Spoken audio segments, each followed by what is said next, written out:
Gold, trusted gold buyers. మీరు తాకట్టు పెట్టిన బంగారాన్ని విడిపించి ఈ రోజు ఉన్న మార్కెట్ ధరకు కొనబడను.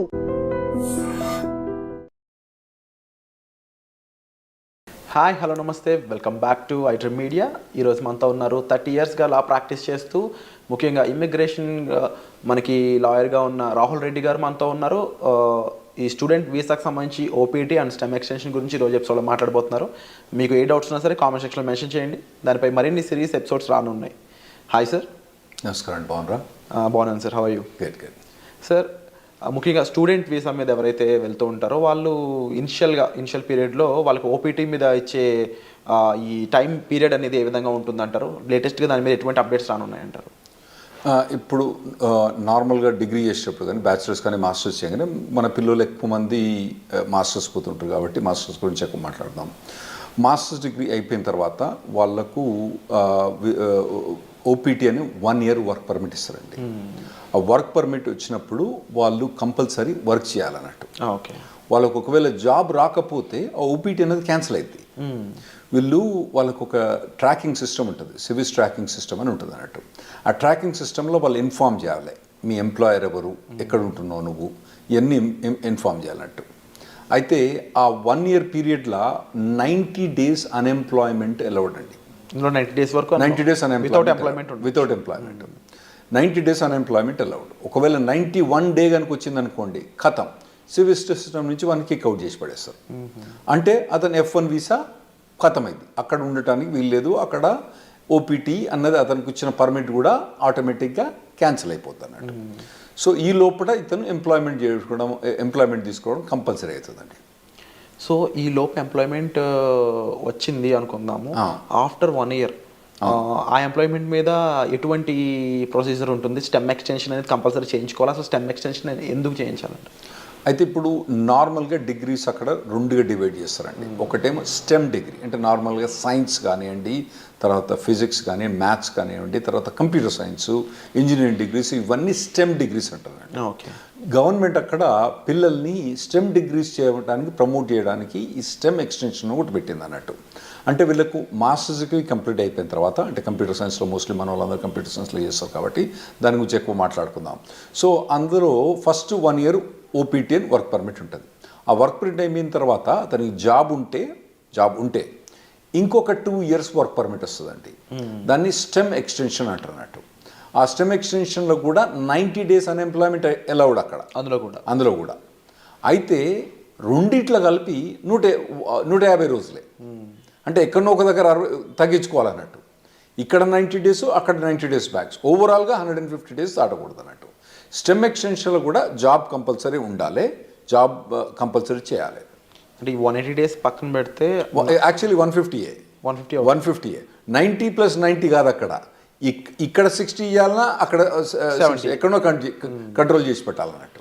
సో ఇన్ కేస్ ఈ స్టెమ్ ఎక్స్టెన్షన్ కన్నా ముందు తనకి జాబ్ పోయినట్లయితే ఓపీటీ టైంలో ఇంకా స్టెమ్ ఎక్స్టెన్షన్ కూడా ఉండదంటారు.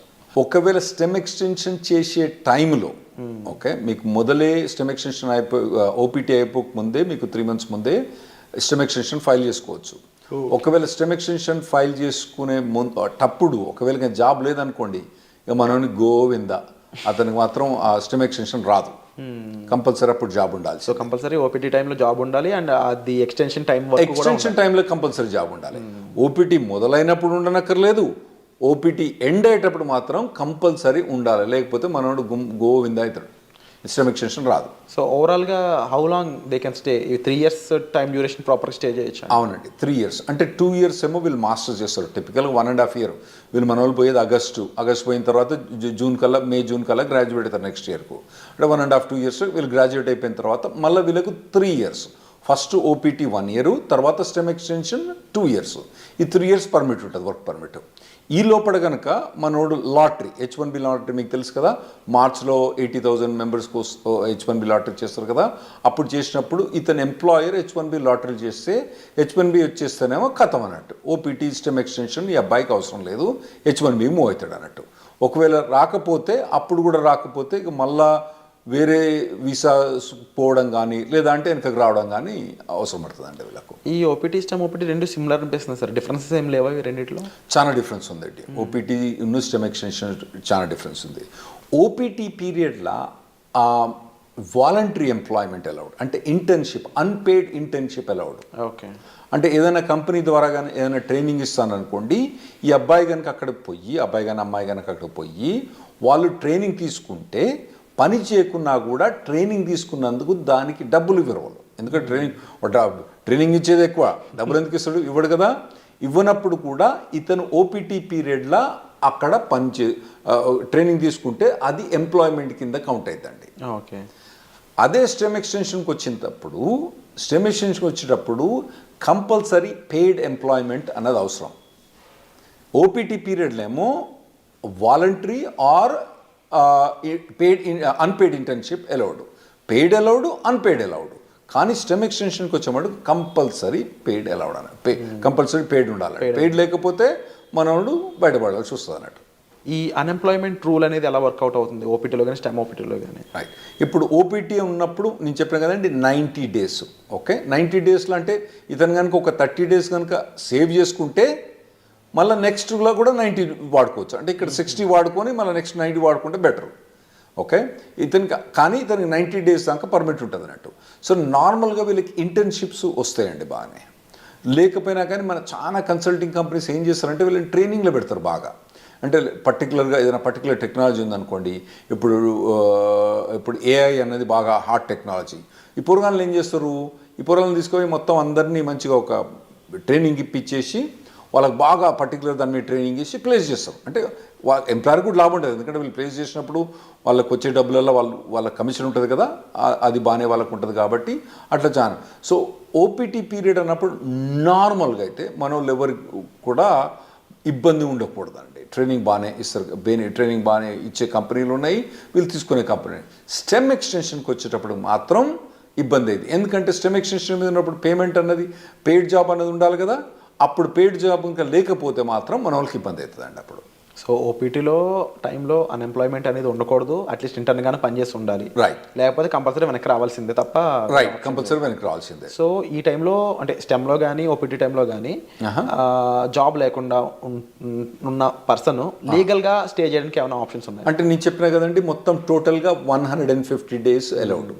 ఫస్ట్ దాంట్లో 90 చేస్తే నెక్స్ట్ 60, ఫస్ట్ దాంట్లో 60 చేస్తే నెక్స్ట్ 90. ఏ దాంట్లో కూడా 90 కన్నా ఎక్కువ చేయరాదు అన్నట్టు. అంత మటుకు అన్ఎంప్లాయ్మెంట్ అలౌడ్.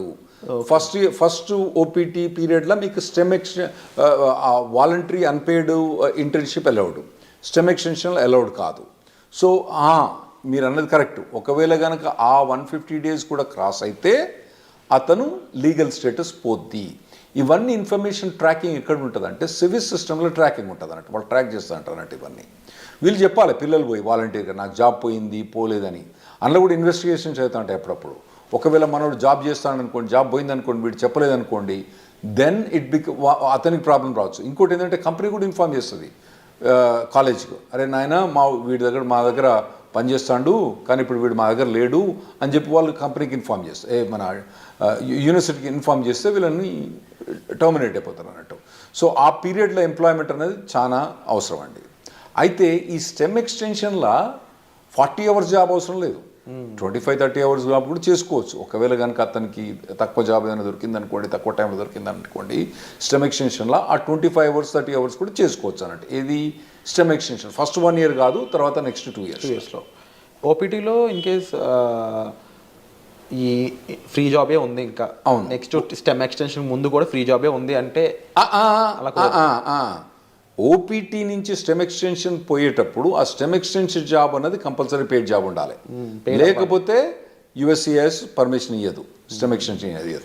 సో లీగల్గా వీళ్ళు ఎలాంటి అప్లై చేయొచ్చు? ఫర్ ఎగ్జాంపుల్ అప్పటికి జాబ్ ఫైండ్ అవుట్ చేయకపోతే లీగల్గా ఇంకేం చేయలేరు అంటారా? అవునండి. స్టెమ్ ఎక్స్టెన్షన్ అప్పుడు కనుక ఒకవేళ కనుక ఫస్ట్ 1 yearలోనేమో వీళ్ళకి ఇంటర్న్షిప్ జాబ్స్ ట్రైనింగ్స్ బాగానే ఉంటుంది. ఆ తర్వాత కనుక వీళ్ళకు ఒకవేళ కనుక పెయిడ్ జాబ్స్ కనుక దొరకకపోతే ఖతం. సో వీసా చేంజ్ అవ్వడం లాంటి ప్రొసీజర్ ఏమైనా ఫాలో అవ్వచ్చు? అవునండి. అప్పుడు వాళ్ళు B2కు చేంజ్ ఆఫ్ స్టేటస్ ఫాలో కావచ్చు, లేదంటే మళ్ళీ కాలేజ్ పోయి ఇంకో మాస్టర్స్ డిగ్రీ చేయొచ్చు, మళ్ళీ లేదంటే డాక్టరేట్ డిగ్రీ చేయొచ్చు, లేదంటే వాళ్ళకు ఒకవేళ H4 ఆప్షన్ ఉంటే H4 చేయొచ్చు, లేదా ఇండియాకి రావాలన్నా ఇండియాకి రావచ్చు, లేదా కెనడాకి పోవన్నా కెనడాకి పోవచ్చు. సో అప్పుడప్పుడు మన వాళ్ళు జనాలు వచ్చి చెప్తా అంటారు, నేను 2 మాస్టర్స్ డిగ్రీ చేసిన, 3 మాస్టర్స్ డిగ్రీ చేసిన అంటారు. వీళ్ళు ఏంది అక్కడ 2 మాస్టర్స్ డిగ్రీ చేసింది ఎందుకు? ఆడ పోయి వాళ్ళు ఏదో మాస్టర్స్ డిగ్రీ ఇంకో మాస్టర్ డిగ్రీ ఉంటే వాల్యుయేషన్ అని కాదు. 90% ఆఫ్ ద మెంబర్స్ ఏమవుతారంటే వాళ్ళు అక్కడ ఉండటానికి వేరే మాస్టర్స్ డిగ్రీ చేస్తారు. అది ఇంకోటి మీరు అడగొచ్చు ఏంటంటే, మరి ఇంకో మాస్టర్స్ డిగ్రీ చేస్తే మళ్ళీ 3 ఏళ్ళు పర్మిట్ వస్తుందా? గ్రేస్ పీరియడ్స్ ఎలా ఉంటాయి అసలు? ఒక లెవెల్ ఆఫ్ డిగ్రీకి ఒక ఓపీటీ, ఒక స్టెమ్ ఎక్స్టెన్షన్, ఇంకో లెవెల్ ఆఫ్ డిగ్రీకి ఒక ఓపీటీ, ఒక స్టెమ్ ఎక్స్టెన్షన్. అంటే బ్యాచిలర్స్ డిగ్రీకి ఓపీటీ స్టెమ్ ఎక్స్టెన్షన్ ఉంటుంది, మాస్టర్స్ డిగ్రీకి ఓపీటీ స్టెమ్ ఎక్స్టెన్షన్ ఉంటుంది, మళ్ళీ డాక్టరేట్ డిగ్రీ ఉంటుంది. మనోళ్ళు చాలామంది పోయేది మాస్టర్స్ డిగ్రీకి కాబట్టి వాళ్ళు మాస్టర్స్ డిగ్రీ చేసినప్పుడు ఒక ఓపీటీ, ఒకటి స్టెమ్ ఎక్స్టెన్షన్, అంటే 3 ఏళ్ళు వర్క్ పర్మిట్ ఉంటుంది. ఈ లోపల కనుక వాళ్ళకు జాబ్ పోతే వాళ్ళు మళ్ళీ వేరే మాస్టర్స్ జాయిన్ అయ్యి మళ్ళీ మాస్టర్స్ తీసుకుంటే మళ్ళీ ఓపీటీ అన్నది రాదు. ఓవరాల్గా మాస్టర్స్ అనే దానికి ఒకే ఓపీటీ ఒకటే మళ్ళీ మాస్టర్ చేసి ప్రతిసారి మాస్టర్ చేసినప్పుడల్లా ఓపీటీ మళ్ళీ అది వస్తుందా? రాదు. అండ్ ఇన్ కేస్ జాబ్ వచ్చాక జాబ్ ఛాలెంజెస్ అనేవి ఏ విధంగా ఉంటాయి వీళ్ళకి? ఉంటాయండి, జాబ్ ఛాలెంజెస్ బాగా టఫ్గా ఉంటాయి. ఎందుకంటే వీళ్ళు నార్మల్గా కన్సల్టింగ్ కంపెనీ ద్వారా పోతారు కాబట్టి వీళ్ళకి జాబ్ డ్యూటీస్ హెవీగా ఉంటాయి, జాబ్ ఛాలెంజెస్ ఉంటాయి. నేను నార్మల్గా స్టూడెంట్స్కి ఏం చెప్తా అంటే, ఇక్కడ మీరు ఇంజనీరింగ్ చేసేటప్పుడు, ఇండియాలో ఇంజనీరింగ్ చేసేటప్పుడు మీరు ఇంటర్న్షిప్స్ చేయండి. వేరే కంపెనీస్లలో, సాఫ్ట్వేర్ కంపెనీస్లో ఇంటర్న్షిప్ చేయండి. ఇక్కడ నాకు తెలిసి ఇక్కడ చాలా software companies they are ready to take ఈ ఇంటర్న్స్ తీసుకుంటాను రెడీ ఉంటారండి.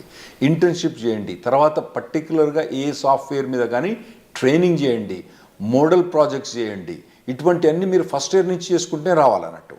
అంటే ఎలాంటి ఇండస్ట్రీస్ మోస్ట్లీ ఓపీటీని స్టెమ్ని ఎక్కువ రిక్రూట్ చేసుకుంటాయంటే? ఇప్పుడంటే మన వాళ్ళందరూ ఐటీలో పోతుండ్రు కాబట్టి ఐటీ ఇండస్ట్రీ గురించే మనకి ఎక్కువ ఉంటాయి. అంటే వేరే ఇండస్ట్రీ అంత మెచ్యూర్ కాలే.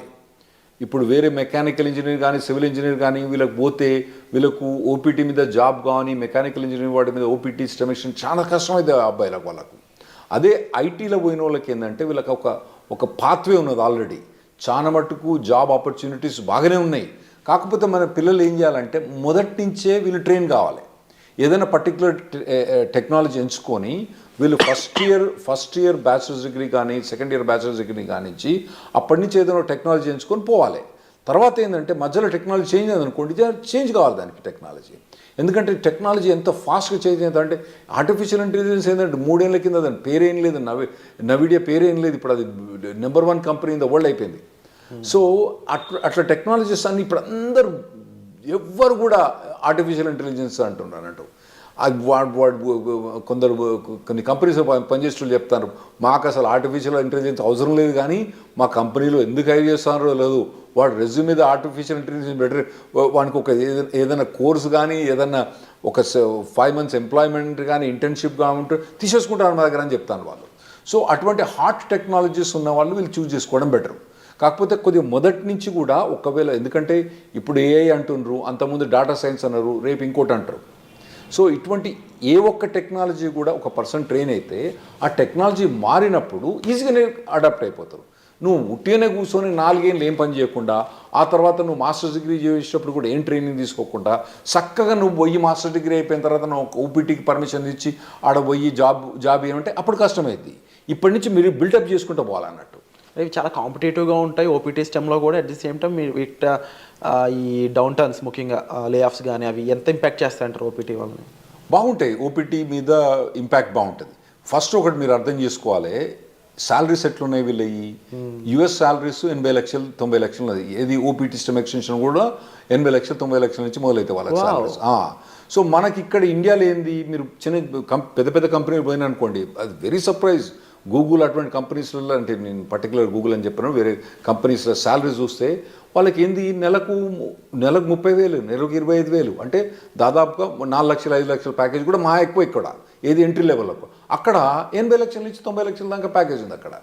అయితే అట్లా ప్యాకేజ్ ఉన్నప్పుడు ఇక్కడ వీనికేమో 5 లక్షలు వస్తా అంటే నీకు ఆడ 80 లక్షలు ఇస్తాను అంటే నీ పెర్ఫార్మెన్స్ ఎట్లా ఉండాలి? You have to be at least 10 times better than the guy who's working here. నువ్వు ఉన్నావా లేదా 10 times? లేనప్పుడు నువ్వు షార్ప్మెంట్ స్కిల్ చేసుకోవాలి. నువ్వు అట్లా ఆలోచించాలి. ఇక్కడ వచ్చినానికేమో 5 లక్షలు, నీకేమో 80 లక్షలు, అంటే నీది కనీసం 10 రెట్లు ఎక్కువ ఉండాలి నీ పెర్ఫార్మెన్స్. అంటే 10 రెట్లు ఎక్కువ ఉండాలంటే నువ్వు షార్ప్ అని చేసుకోవాలి. Unit be fit for it. అక్కడ పోయి నేను మాస్టర్స్ అయిపోయిన తర్వాత అప్పుడు నేను నేర్చుకుంటా అంటే ఇప్పుడున్న పరిస్థితిలో మాత్రం నడవదు. 100% కరెక్ట్ సార్, డెఫినెట్లీ మీరు చెప్పిన విషయాలన్నీ కూడా. అండ్ ముఖ్యంగా ఓపీటీ స్టెమ్లో స్టూడెంట్ సిచ్యువేషన్ ఏ విధంగా ఉంటుంది, టైం పీరియడ్ ఎలా ఉంటుంది, గ్రేస్ పీరియడ్స్ అండ్ రాకపోతే ఏంటి పరిస్థితి, ఈ విషయాలన్నీ విన్నారు కదా. అలాగే H1B లాటరీ పరిస్థితుల్లోనూ ఆఫ్టర్ జాబ్ వచ్చాక లైక్లీ ఎఫెక్ట్స్ ఏమేమి ఉంటాయి అనేది వచ్చే ఎపిసోడ్లో చూద్దాం. So stay tune. Thank you so much for information. Thanks.